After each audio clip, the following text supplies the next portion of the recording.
Good afternoon, all of you. Shall we start?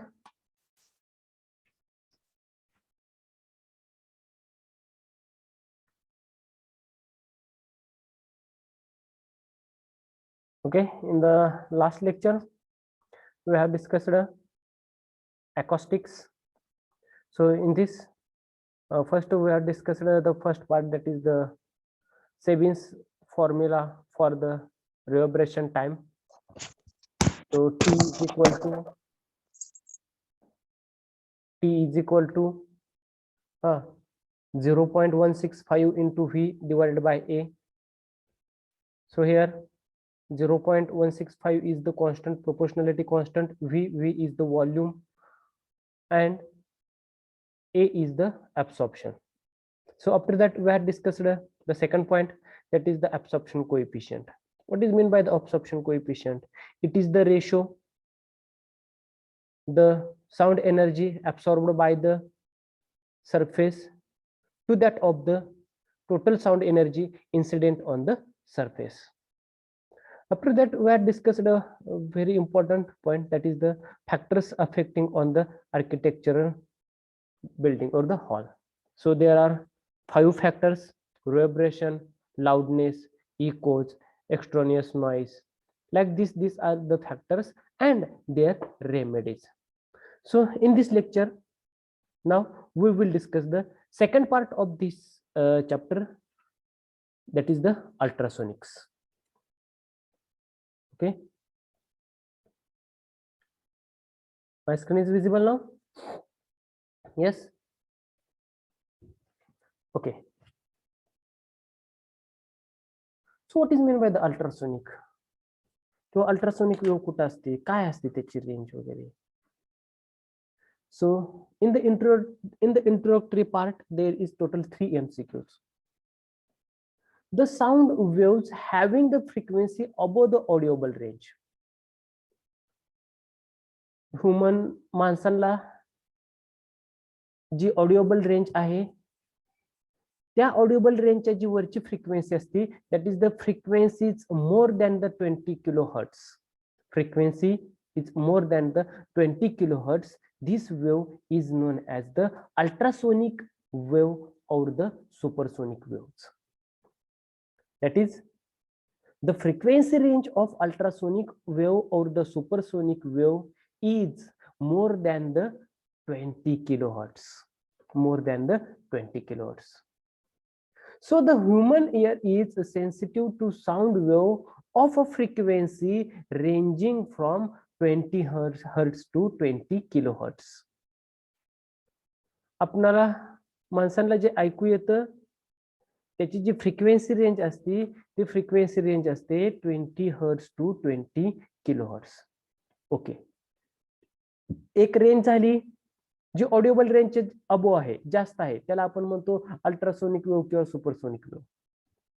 Okay, जे आपल्याला ऐकू येते साऊंड वेव्ह, त्याची फ्रिक्वेन्सी रेंज असते 20 hertz to 20 kilohertz. So this range is known as the audible range. This range is known as the audible range.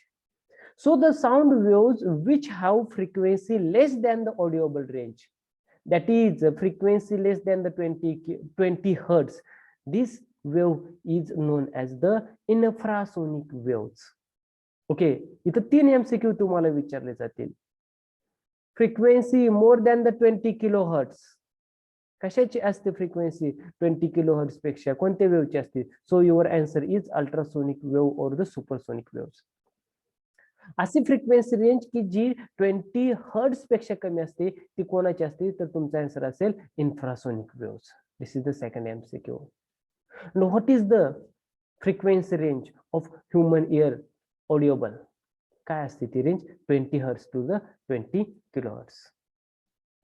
So now here we will discuss the first point, that is the production of the ultrasonic waves.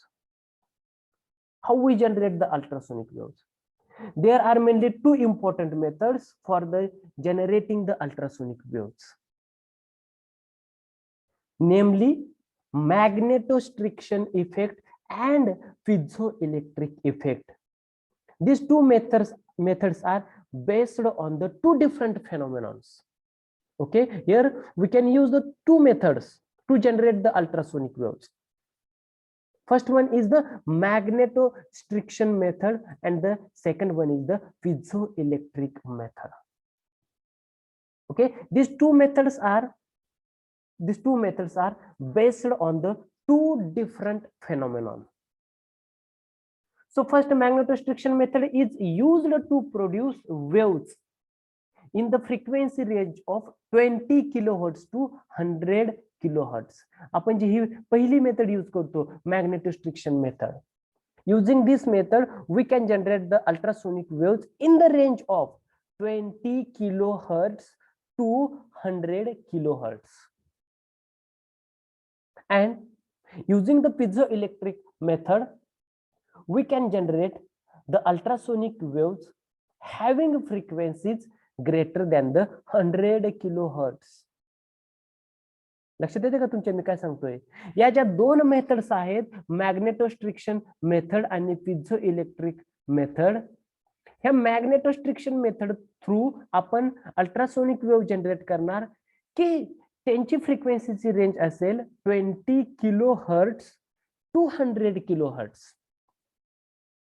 जी दुसरी method आहे piezoelectric method, या piezoelectric method through आपण ultrasonic wave generate करणार, अशा ultrasonic wave generate करणार की ज्यांची frequency range ही ग्रेटर दॅन 100 किलोहर्ट्ज असेल, ग्रेटर दॅन द 100 किलोहर्ट्ज असेल.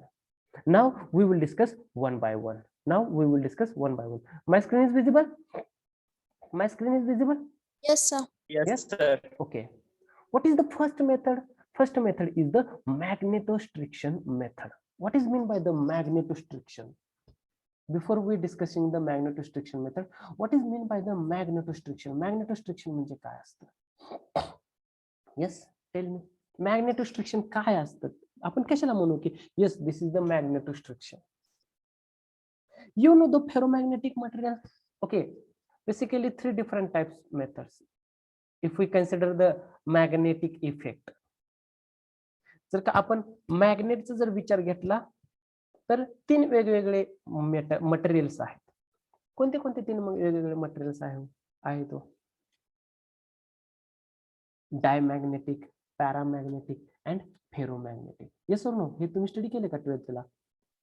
डायमॅग्नेटिक मटेरियल्स असतात, पॅरामॅग्नेटिक मटेरियल्स असतात आणि फेरोमॅग्नेटिक मटेरियल्स असतात.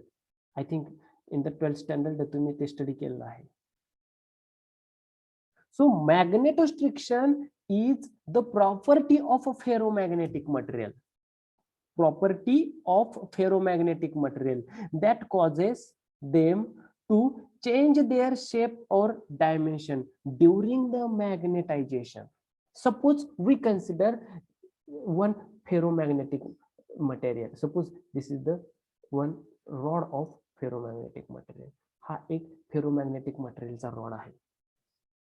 When we magnetize this rod with the help of the external magnetic field.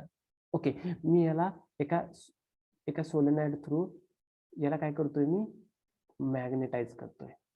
During this magnetisation the shape and the dimension of this rod changes.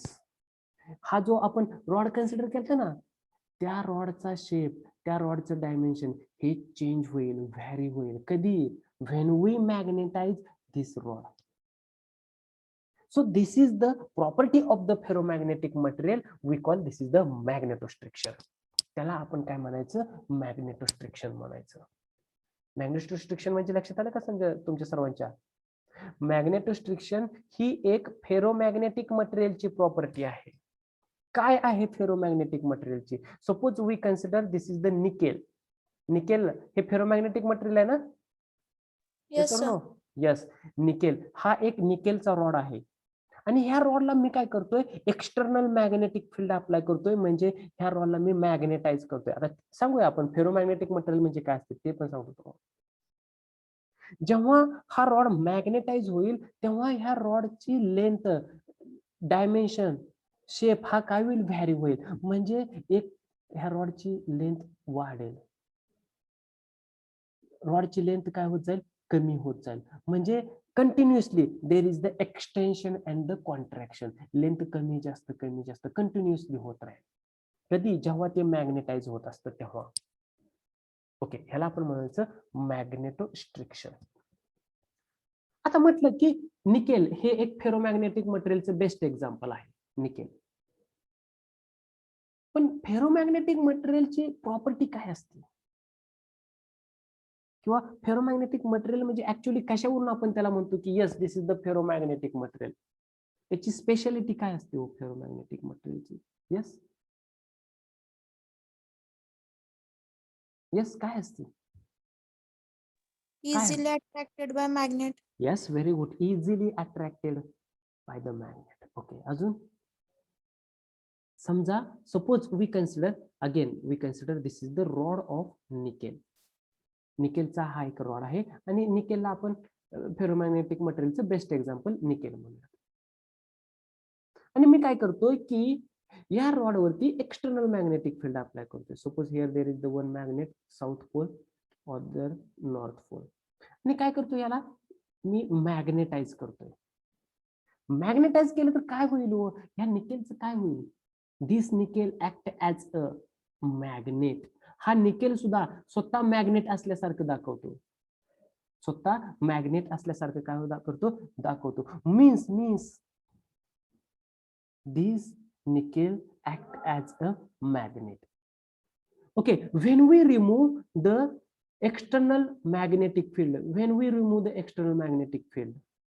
then also जर का आपण magnetic field जे apply केलं ते जरी सुद्धा आपण रिमूव्ह केलं तरी सुद्धा हे निकेल मटेरियल मॅग्नेट म्हणून ऍक्ट होईल. का? कारण पहिल्यांदा ते मॅग्नेटाइज झालेलं असतं, त्याच्यामध्ये मॅग्नेटिक प्रॉपर्टीज तयार झालेल्या असतात. So this material is non as the ferromagnetic material. So ferromagnetic materials that can be magnetized by an external magnetic field and remains magnetized after the external magnetic field is removed. External magnetic field is removed. Okay, आता तुम्हाला दोन गोष्टी समजल्या. First, ferromagnetic material कोणतं असतं? असं असतं ferromagnetic material की ज्याला आपण एक्सटर्नल मॅग्नेटिक फील्ड दिल्यानंतर ना ते मटेरियल स्वतः मॅग्नेट असल्यासारखं बिहेव करत असतं. आणि मॅग्नेटोस्ट्रिक्शन म्हणजे काय असतं?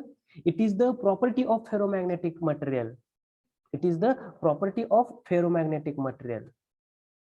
When these material magnetized or during the magnetization, these material changes their shape and dimension. Okay, ह्या दोन गोष्टी तुमच्या क्लिअर झाल्या. Now we discuss the first method, that is the magnetostriction method. What is the magnetostriction method?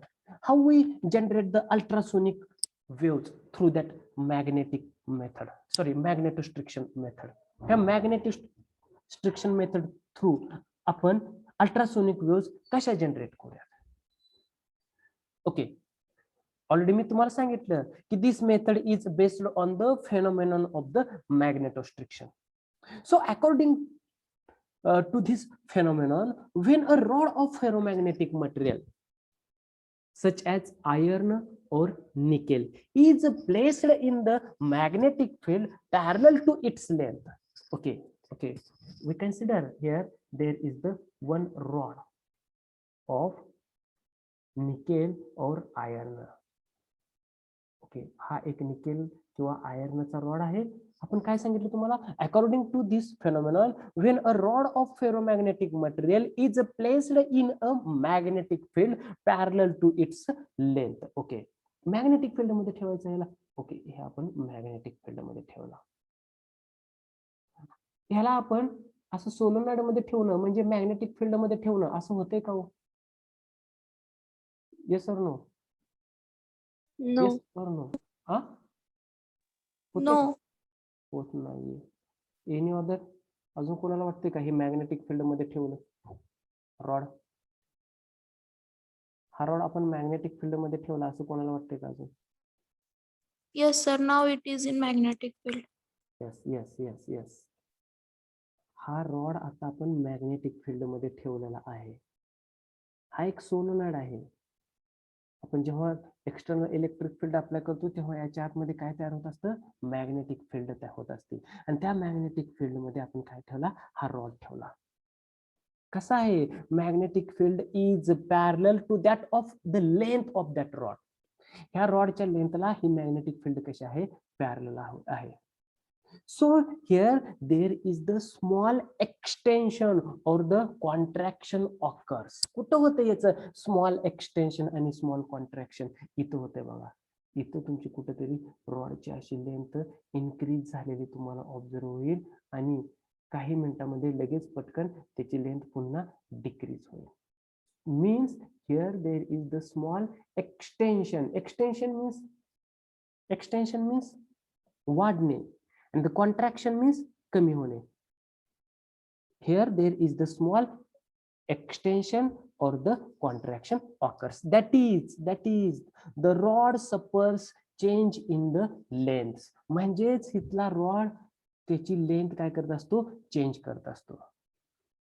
So the change in length is independent on the direction of the magnetic field. But it depends on the nature of the material. हा rod जेव्हा आपण magnetic field मध्ये ठेवू तेव्हा हा rod याची length change करेल. कधी तो लेंथ स्मॉल कमी करेल, कधी वाढवेल, डिक्रीज इन्क्रीज होईल.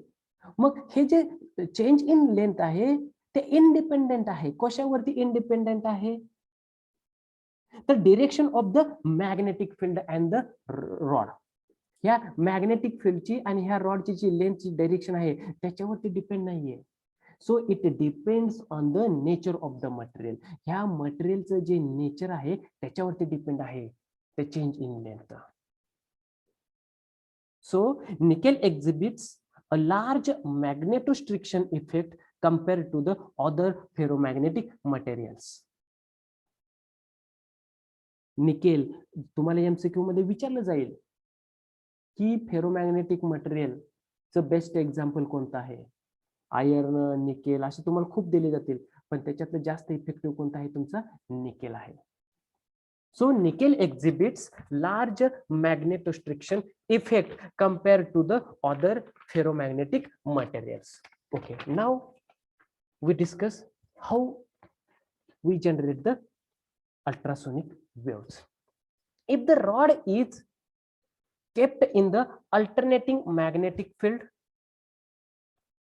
or the magnetic field of a frequency f, the rod changes in length once in the half cycle. Okay, see here. आता बघा इथून आपण काय पास करतो, हे काय पास करतो, इथून करंट पास करतोय. म्हणजे याच्या आतमध्ये काय तयार झालं, यस टेल मी, याच्या आतमध्ये काय तयार झालं, मॅग्नेटिक फील्ड तयार झाली बी.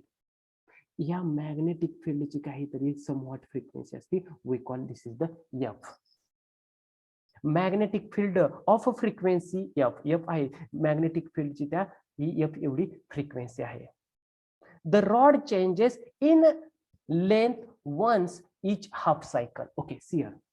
आता फ्रिक्वेन्सी म्हणजे किती ते किती असतो, समजा मी हा एक ग्राफ प्लॉट केला इथून असा, याची फ्रिक्वेन्सी कुठून कुठपर्यंत आपण मेजर करणार आहोत, की फ्रिक्वेन्सी इथून स्टार्ट होते ते इथपर्यंत असते, आपण कुठून सांगणार आहोत किती असते याची फ्रिक्वेन्सी, म्हणजे वन सिंगल फ्रिक्वेन्सी म्हणजे किती असते, कुठपर्यंत असते. येस, इथपर्यंत असते का एक सिंगल फ्रिक्वेन्सी, म्हणजे इथपर्यंत, इथपर्यंत, इथपर्यंत, इथं, इथं असते का सिंगल फ्रिक्वेन्सी. येस, कुठं असते, इथपर्यंत असते एक single frequency. Yes sir. Yes, ही काय झाली तुमची एक सिंगल फ्रिक्वेन्सी झाली. ओके, आता बघा मी काय सांगतोय ते इकडे बघा. ही एक जेव्हा सिंगल फ्रिक्वेन्सी होते कशाची, तुमच्या मॅग्नेटिक फील्डची बी, तेव्हा ह्या रॉडच्या लेंथ मध्ये किती वेळा चेंज होतो, ट्वाइस, 2 वेळा चेंज होतो. म्हणजे हे कमी जास्त होते, म्हणजे ह्या रॉडच्या फ्रिक्वेन्सी सुद्धा चेंज होते. तेव्हाच ह्या रॉडच्या फ्रिक्वेन्सी किती होते, त्या 2 होते त्या. म्हणजे तुम्हाला असं सांगायला लागेल की जेव्हा एक सिंगल मॅग्नेटिक फील्डची फ्रिक्वेन्सी कंप्लीट होत असते तेव्हा ह्या रॉडच्या चेंज इन लेंथच्या वेळेच्या फ्रिक्वेन्सी किती होत असते, त्या 2 होत असते. त्या किती होत असते, त्या 2 होत असते. त्या in that condition the two frequencies are different. त्यावेळेस त्या रॉडची फ्रिक्वेन्सी आणि त्या मॅग्नेटिक फील्डची फ्रिक्वेन्सी ह्या कशा आहेत, डिफरंट आहेत. जेव्हा एक मॅग्नेटिक फील्डची फ्रिक्वेन्सी कंप्लीट होत असती तेव्हा तुमच्या रॉडच्या 2 फ्रिक्वेन्सीज कंप्लीट होत असतात. So it results in the setting up vibration in the rod whose frequency is twice. So in that case, the amplitude of vibration is very small. Amplitude of the vibration is very small.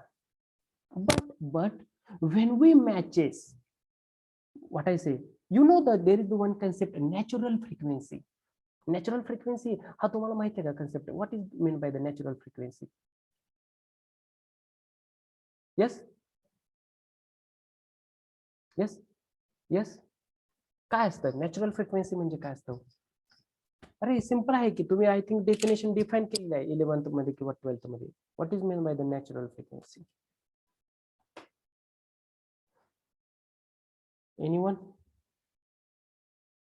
Anyone? Natural frequency, Ritesh काय असतं natural frequency concept काय? Rutuja Mane, natural frequency हा concept काय आहे? Natural frequency, Sakshi Nikam. The frequency which contains one elevation and one depression. One elevation and one depression is known as the natural frequency. Okay, ठीक आहे. अजून Number of rotation or revolution completed in 1 second. 1 second आपण त्याला frequency म्हणतो. But what is mean bye natural frequency? Natural frequency म्हणजे काय असते? Frequency of vibration is called natural frequency. काय please repeat. Frequency of vibration is called natural frequency. ठीक आहे. Okay, आपण जेव्हा एखाद्या एनर्जीचा कन्सेप्ट डिस्कस करत असतो, ऍक्टिव्हेशन एनर्जी म्हणजे कोणती एनर्जी असते? ऍक्टिव्हेशन एनर्जी म्हणजे कोणती एनर्जी असते? आता तो तुमच्या लक्षात येईल थोडस. एक समजा आपण एका एनर्जीचा पॉइंट डिस्कस करायला लागलो आणि Sir, the frequency which is due to without applied any force. Yes, very good. Minimum frequency without applying external. आपण जेव्हा एनर्जीचा कन्सेप्ट डिस्कस करत असतो की कोणती एनर्जी असती, अशी एनर्जी ऍक्टिव्हेशन एनर्जी वगैरे कोणती एनर्जी असते, अशी मिनिमम एनर्जी असती की ज्याच्यामुळं जे आपण एक्सटर्नल अप्लाइड करत नसतो त्याच्यामध्येच सेल्फ मध्ये असते त्याच्या. मग तसंच जेव्हा आपण फ्रिक्वेन्सीचा कन्सेप्ट स्टडी करतो तेव्हा नॅचरल फ्रिक्वेन्सी म्हणजे अशी मिनिमम फ्रिक्वेन्सी असते की जिथून तुमची फ्रिक्वेन्सी ऍक्च्युअली तिथून पुढे फ्रिक्वेन्सी तुमच्या स्टार्ट होत असते. त्या ऍक्टिव्हेशन फ्रिक्वेन्सी म्हटलं तरी चालेल की ज्याच्यापासून फ्रिक्वेन्सीची अँप्लिट्यूड वगैरे वाढत जात असते. Okay, so this is the natural frequency without any external force किंवा without any external field. So this is the natural frequency. Okay, आता मी काय सांगितलं, in the first case the frequency of magnetic field and the frequency of that rod, these two frequencies are different. की त्या दोन्ही frequency एकमेकांना match होत नाहीये. मग काय होतंय, when there is the single frequency of the magnetic field, that time there is the twice the frequencies of that rod. That time the amplitude is very small. That time amplitude is very small. Okay, but when we matches the natural frequency of rod, ह्या रॉडची जी natural frequency आहे ती जर frequency आपण match केली, when we matches the natural frequency of that rod to that of the magnetic fieldच्या frequency, to that of the frequency of the magnetic field. जेव्हा आपण magnetic फील्डची frequency आणि ह्या रॉडची फ्रिक्वेन्सी जर का मॅच केली, when these two frequencies are matches, then there is the resonance. And that time there is the maximum amplitude. जेव्हा त्या रॉडची नॅचरल फ्रिक्वेन्सी ही मॅच होती कशाला, मॅग्नेटिक फील्डच्या फ्रिक्वेन्सीला, त्यावेळेस इथं काय होतो, रेझोनन्स तयार होतो. काय होतो इथं, रेझोनन्स तयार होतो. When there is the resonance, that time there is the maximum amplitude. तिथे काय होते तुमची मॅक्झिमम अँप्लिट्यूड तयार होती. When there is the maximum amplitude, the ultrasonic waves are produced. Ultrasonic wave produce होते किंवा ultrasonic waves are generated at the ends of the or the ultrasonic waves are emitted. Ultrasonic waves तुमच्या ultrasonic waves काय होते त्या emit होते त्या कुठून ultrasonic waves are emitted through the two end points. हे ज्या रॉडचे जे दोन एंड पॉइंट आहेत तिथून तुमच्या अल्ट्रासोनिक वेव्ह काय होते त्या इमिट होते त्या किंवा बाहेर पडते त्या. कधी बाहेर पडते त्या मॅक्झिमम अँप्लिट्यूड होते तेव्हा. मॅक्झिमम अँप्लिट्यूड कधी होते जेव्हा मॅक्झिमम रेझोनन्स होतो तेव्हा. मॅक्झिमम रेझोनन्स कधी होतो जेव्हा मॅग्नेटिक फील्डची फ्रिक्वेन्सी आणि त्या रॉडची नॅचरल फ्रिक्वेन्सी जेव्हा मॅचेस होते त्या तेव्हा ह्या रॉडच्या दोन्ही एंड मधून आपल्याला अल्ट्रासोनिक वेव्ह इमिट झालेल्या ऑब्झर्व होते. So we can generate the ultrasonic waves through the magnetostriction effect. So there is the one formula for the frequency. So there is the one formula for the frequency. Frequency f is equal to n divided by 2l into under root y divided by rho. So tell me here f काय आहे तुमचं here? F is, so in this formula f is the frequency. F is the frequency. N is the number of integers 1 2 3 4 like this. 2 आहेत. L what is the L? L is the length of that rod. L is the length of that rod. Okay. In the 12th standard there is the one chapter. कोणता chapter होतो तुम्हाला? mechanical properties of solids का काय तर होतं का mechanical properties of material मध्ये stress होतं का? Okay. Basically 3 different types of the स्ट्रेसचे 3 वेगवेगळे टाइप्स होते. कुठले होते स्ट्रेस? लॉन्जिट्युडिनल हा पुढचा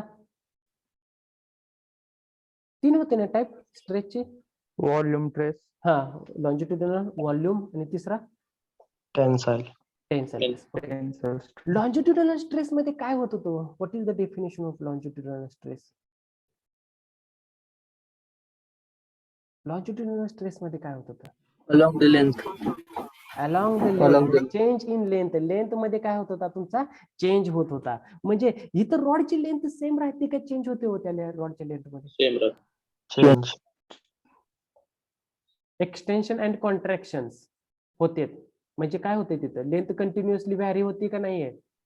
येस सर. यस होते ना. Yes. मग इथं काय आहे या फॉर्म्युला मध्ये? इंटू अंडर रूट वाय कसला मॉड्युलस आहे? Young's Young's modulus. modulus. What is the definition of Young's modulus? Stress upon strain. Stress divided by stress. पण कसला स्ट्रेस आहे? पर्टिक्युलरली नाव आहे तिथं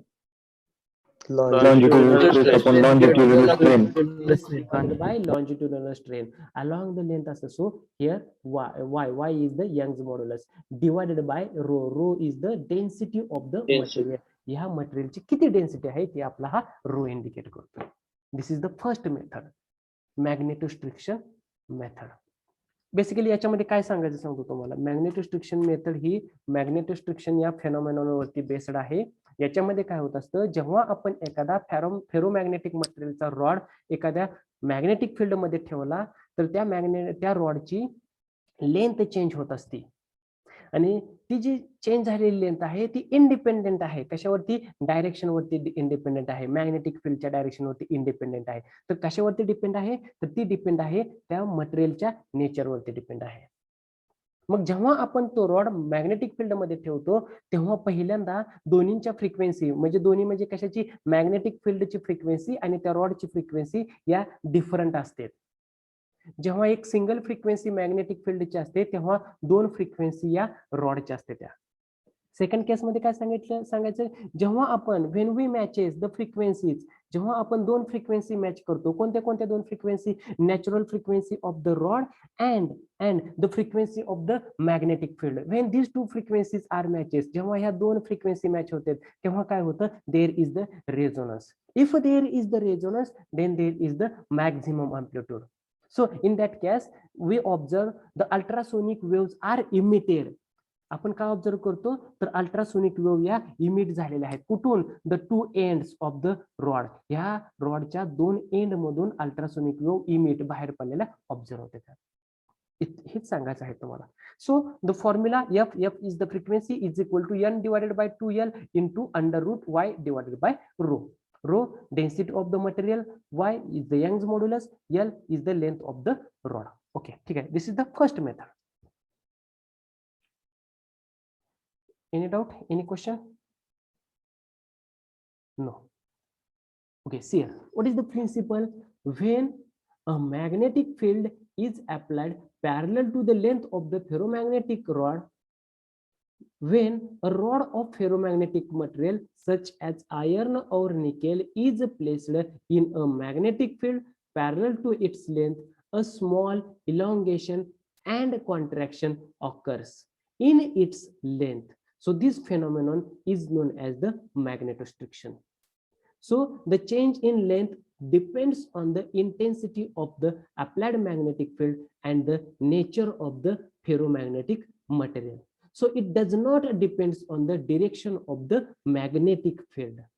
So when the rod is placed inside the magnetic coil carrying alternating current, the rod suffers change in length for each half cycle of the alternating current. So this means that the rod vibrates with the frequency twice that of the frequency of the alternating current. So the amplitude of vibration is usually small, but if the rod is made to vibrate with its natural frequency, that is, if the natural frequency of the alternating current coincides with the natural frequency of the rod due to the resonance, the amplitude of vibration increases considerably. So the natural frequency of vibration of the rod is given by F is equal to 1 divided by 2L into under root y divided by rho, where L is the length of the rod, y is the Young's modulus, and rho is the density. If the frequency of the alternating current is sufficiently high, ultrasonic waves are produced from the ends of the rod. रॉडच्या दोन्ही end मधून ultrasonic wave बाहेर पडलेली आपल्याला observe होईल. So this is the second method, that is the piezoelectric method. या piezoelectric method मध्ये काय आहे? What is the piezoelectric method? So this method is based on the piezoelectric effect.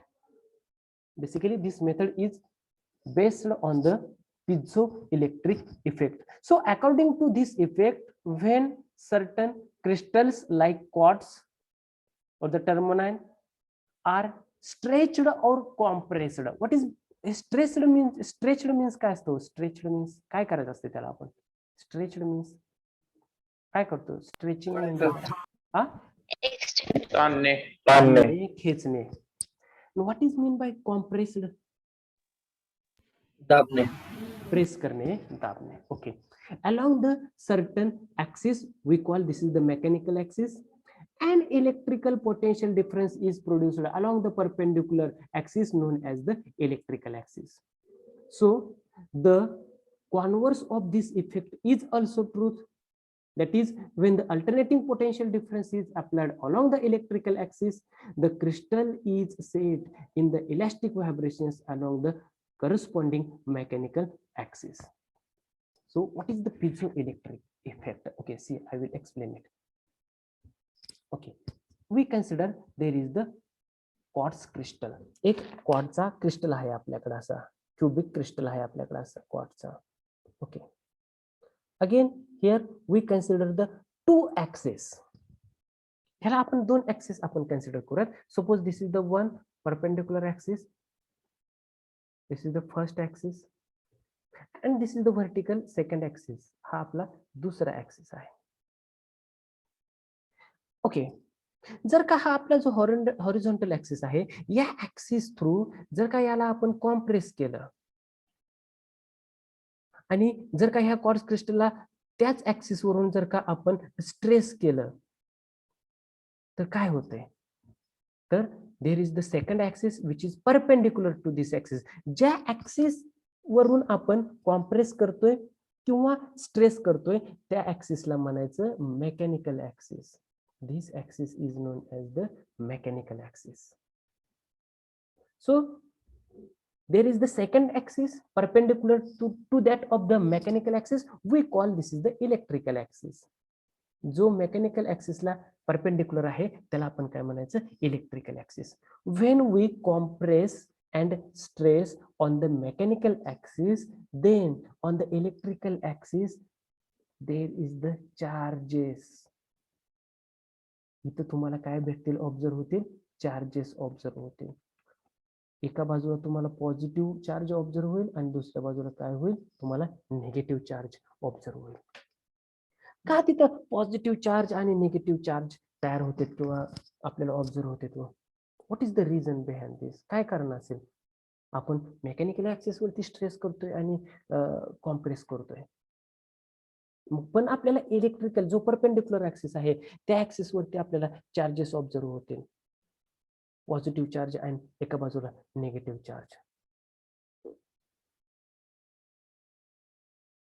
Okay, ठीक आहे. आता मला सांगा, जर एका बाजूला इथं निगेटिव्ह चार्ज असतील, इथं पॉझिटिव्ह चार्ज असतील, तर याच्या आतमध्ये काय तयार होईल? याच्या आतमध्ये काय तयार होईल? Magnetic field. Bonding. Magnetic field, bonding तयार होईल. I think yes yes yes yes. काय तयार, काय आपल्याला ऑब्झर्व होईल? हा, इलेक्ट्रिक फील्ड तयार. फील्ड म्हणायचं का पोटेन्शियल डिफरन्स म्हणायचं? Voltage. व्होल्टेज तयार आपल्याला ऑब्झर्व होईल. इथं याच्या आतमध्ये काय होईल? व्होल्टेज तयार झालेलं ऑब्झर्व होईल. Okay, now here two frequencies. The frequency of this alternating voltage. या अल्टरनेटिंग व्होल्टेजची एक फ्रिक्वेन्सी आपल्याला इथं ऑब्झर्व होईल. Second frequency, the frequency, natural frequency of that crystal. ह्या हे जे क्रिस्टल, क्वार्ट्जचं जे क्रिस्टल आहे याची एक नॅचरल फ्रिक्वेन्सी आपल्याला ऑब्झर्व होईल. When these two frequencies are matches, जर का ह्या क्वार्ट्ज क्रिस्टलची नॅचरल फ्रिक्वेन्सी आणि ह्या जनरेट झालेल्या अल्टरनेटिंग व्होल्टेजची जर frequency, if these two frequencies are matches, then तर काय होते आपल्याला? then there is the resonance occurs. कुठं रेझोनन्स ऑकर होईल? या दोन एंड वरती. इथे एक आपल्याला असा रेझोनन्स ऑकर झालेला ऑब्झर्व होईल आणि इथे एक रेझोनन्स ऑकर झालेला आपल्याला ऑब्झर्व होईल. So resulting in the generation of the ultrasonic waves. त्याचा रिझल्टंट, त्या रेझोनन्सचा रिझल्ट काय असेल? There is the generation of the ultrasonic waves. इथून आपल्याला अल्ट्रासोनिक वेव्स जनरेट झालेला ऑब्झर्व होते. On the other hand, if we consider here there is the second quartz crystal. हा एक दुसरा आपण क्रिस्टल कन्सिडर केला, क्वार्ट्जचा क्रिस्टल कन्सिडर केला. इथे एक आहे. And again we consider this is the electrical axis. हा इलेक्ट्रिकल ऍक्सिस आहे आणि हा तुमचा मेकॅनिकल ऍक्सिस आहे.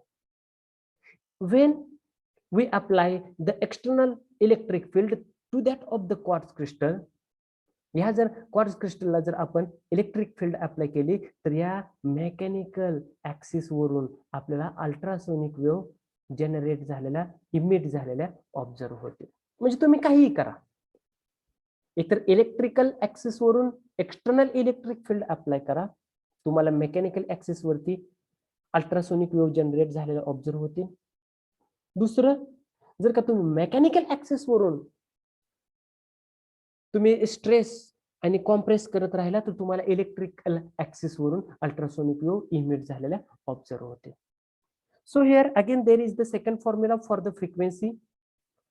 F is equal to 1 divided by 2L into under root E divided by rho.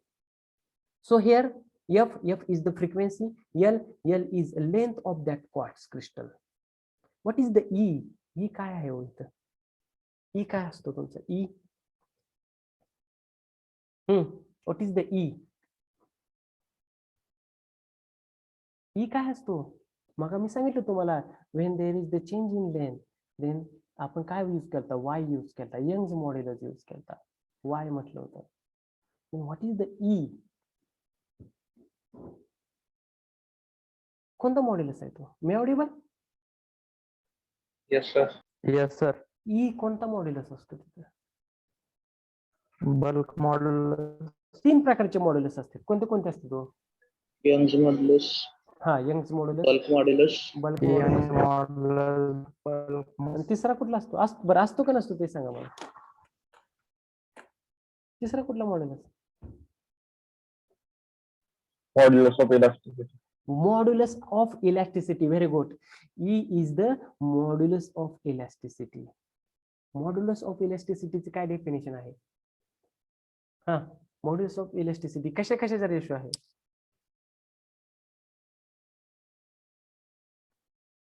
Bulk modulus मध्ये काय चेंज होत असतं? बरे, आपण सांगितलं यंग्स मॉड्युलस मध्ये लेंथ चेंज होत असते. बल्क मॉड्युलस मध्ये काय चेंज होत असतं? व्हॉल्यूम. आणि volume. मॉड्युलस ऑफ इलास्टिसिटी मध्ये Shape. शेप ना. ओके, इथे शेप चेंज होतोय का हो तुमचा? होतो का Yes, चेंज? sir. स्ट्रेस आणि कॉम्प्रेस केल्यावर? Yes. So this is the modulus of elasticity. So these are the two important methods. Using these two methods, we can generate the ultrasonic waves. ह्या 2 methods आहेत. या 2 methods through आपण ultrasonic wave generate करतो. आता फक्त आपण properties of ultrasonic wave discuss करूयात आणि इथंच थांबूयात. So what are the properties of ultrasonic waves? They are highly energetic. Ultrasonic waves are highly energetic. Highly energetic means what is meant by the highly energetic? Highly energetic means ultrasonic waves कोण कोणाला ऐकू येत असते तो, किंवा ultrasonic वेव्हचा कोणता प्राणी use करतो त्या अल्ट्रासोनिक वेव्हला, की त्याच्या डे टू डे लाईफ मध्ये तो? Bat. Bat. Yes, very good, bat. Ultrasonic या without loss long distance propagate करत असतात. So these ultrasonic waves are highly energetic.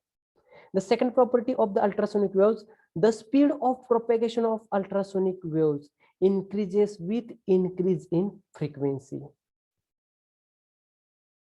जर का फ्रिक्वेन्सी इन्क्रीज केली तर प्रोपेगेशनचं स्पीड सुद्धा इन्क्रीज होत असतं. The speed of propagation of ultrasonic waves increases with increase in frequency.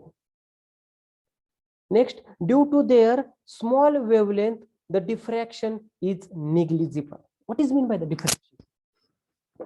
Diffraction म्हणजे काय असतं? अल्ट्रासोनिक वेव्हची वेव्हलेंथ स्मॉल असते, त्याच्यामुळे त्याचं डिफ्रॅक्शन खूप कमी होत असतं. जर का डिफ्रॅक्शन जास्तीत जास्त झालं असतं तर त्या बॅटनं अल्ट्रासोनिक वेव्ह यूजच केल्या नसत्या. डिफ्रॅक्शन म्हणजे काय होत असतं? देर is the bending of waves at the edges and corners of the opaque region. Opaque regionच्या कॉर्नर आणि एजेस वरती काय होत असतं? बेंडिंग होत असतं. त्याला काय म्हणायचं? Diffraction. So hence they can be transmitted over long distance without any appreciable loss of energy.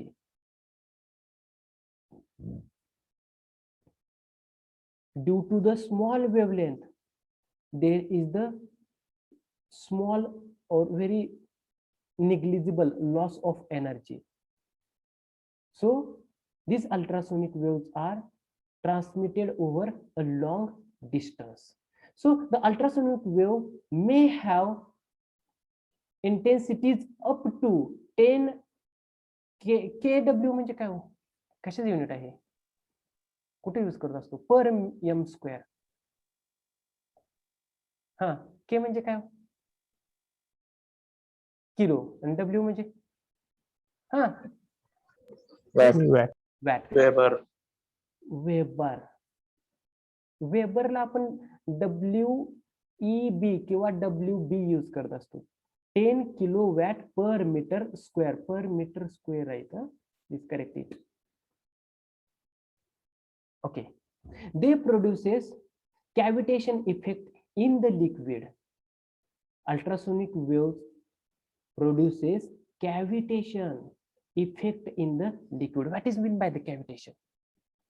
Cavitation effect करत असते कुठं लिक्विड मध्ये, काय आहे मग cavitation means? Yes, लिक्विड मध्ये कॅव्हिटी तयार करतो. कॅव्हिटी म्हणजे काय? बरोबर आहे, Holes. पण काय कॅव्हिटी म्हणजे काय? स्पंज माहिती आहे सर्वांना? Sponge, yes sir. स्पंज म्हणजे काय असतं? असं छोटीस, आपण ते कुठे यूज करत असतो? स्पंज कुठे यूज करतो आपण? कुठे use ऍब्झॉर्ब करतो? The liquid. हा? हा? लिक्विड ऍब्झॉर्ब करून घेण्यासाठी. येस येस, लिक्विड ऍब्झॉर्ब करण्यासाठी ते यूज करत असतो आपण, किंवा आपल्या टू व्हीलरचं वगैरे फोर व्हीलरचं जे आपण सीट वगैरे Seat. तयार करतो, कुशनच्या आतमध्ये जे असतं ते आपण स्पंज यूज करत असतो. ते कसं असतं? पोकळ असतं का? पोकळ, Porous. पोरस, पोरस. Porous. मग ते जे पोरसिटी असती त्याला आपण काय म्हणायचं? कॅव्हिटेशन. मग तेच कॅव्हिटेशन किंवा तीच पोरसिटी लिक्विड मध्ये तयार करत असतं. कोण? हे ultrasonic waves. The last, when ultrasonic waves are propagated in a liquid bath, the stationary wave pattern is formed. Okay. Stationary wave pattern. Stationary wave pattern कसा असतो? Stationary wave कशी असते? पार्टिकल एका पॉइंट पासून दुसऱ्या पॉइंट पर्यंत जात असतो का? No sir. नो. मग स्टेशनरी वेव्ह मध्ये काय असतं? Energy is transmitted. Only energy is transmitted.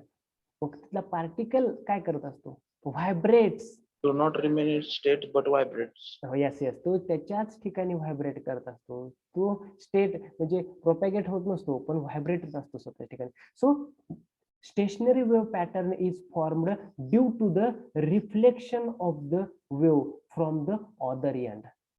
From the other end. Yes yes, आपण 12th मध्ये स्टडी केलं बघा स्टेशनरी वेव्ह. स्टेशनरी वेव्ह कधी तयार होत असते? त्या जेव्हा एकाच पाथ मधून दोन सारख्या वेव्ह पण अपोजिट डायरेक्शन प्रोपॅगेट होत असते, तेव्हाच तिथं स्टेशनरी वेव्ह तयार होत असते.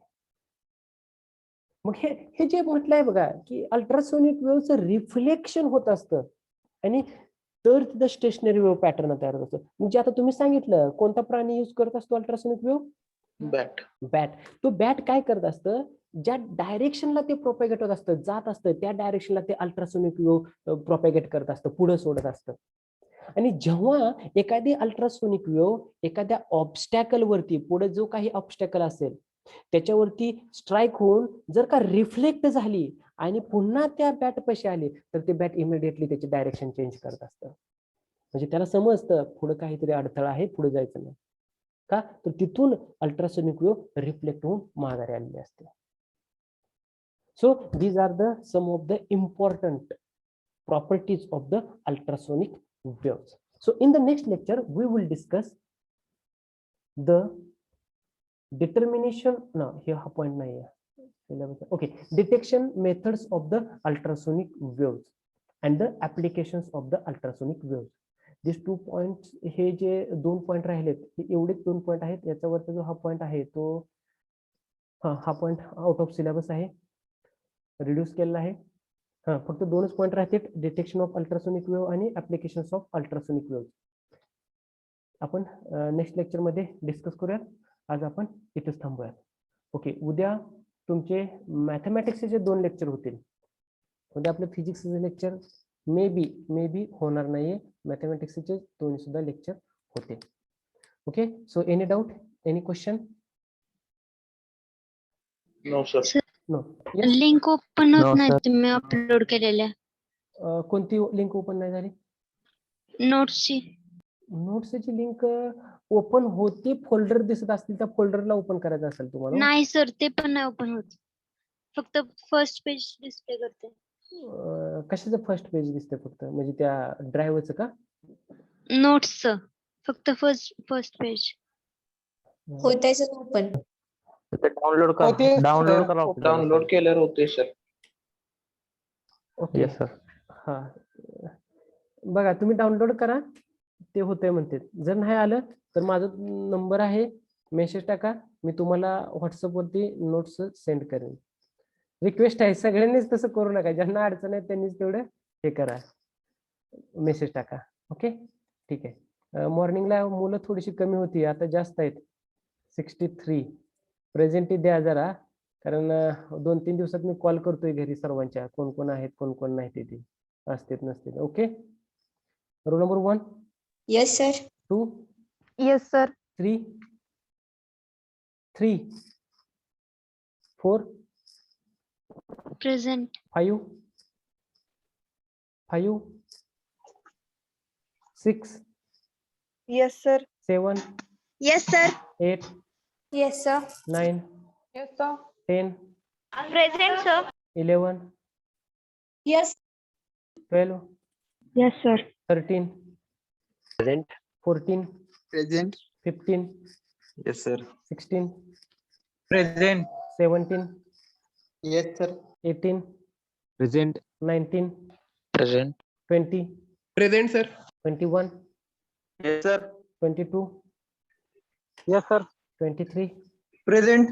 24, 24, 25, 25, 26, 26, 27, Yes, sir. 28, Yes. 29, 29, 30, Present, sir. 31, Present. 32, Present, sir. 33, Present, sir. 34, 34, 35, Yes, sir. 36, Yes, sir. 37, Present, sir. 38, 38, 39, Present, 40, sir. 40, Yes, sir. 41, 41, 42, Yes, sir. 42, Present, sir. 43, Yes, sir. 44, Yes, sir. 45, Yes, sir. 46, 46, 47, Present, sir. 48, Present, sir. 49, 49, 50, Yes, sir. 51, Yes, sir. 52, Yes, sir. 53, Yes, sir. 54, Yes, sir. 55, Present, sir. 56, Present, sir. 57, Present. 58, Yes, sir. 59, Yes, sir. 60, Yes, sir. 61, Present, sir. 62, Yes, sir. 63, Present, sir. 64, Yes, sir. 65, Present, sir. 66, Yes, sir. 67, 67, 68, 68, 69, Yes, sir. 70, Yes, sir. 71. Present, sir. Okay. 3, 5, 24, 25, 26, 29, 34, 38, 46, 49, 67, 68. Okay. So today I think first chapter test. आज आपली किती वाजता chapter taste start होते? 5 वाजता. Okay, सर्वांना best of लक. न बघता taste solve करण्याचा ट्राय करू नका, न बघता टेस्ट सॉल्व करा. ओके, ठीक आहे. कंपल्सरी सर्वांनी टेस्ट सॉल्व करा, सबमिट करा, की तुम्हाला जे याचे मार्क्स असतील टर्म वर्कचे, ते टर्म वर्कचे मार्क्स देता येतात, काय अडचण येत नाही. ओके, ठीक आहे. Best of luck. थँक्यू.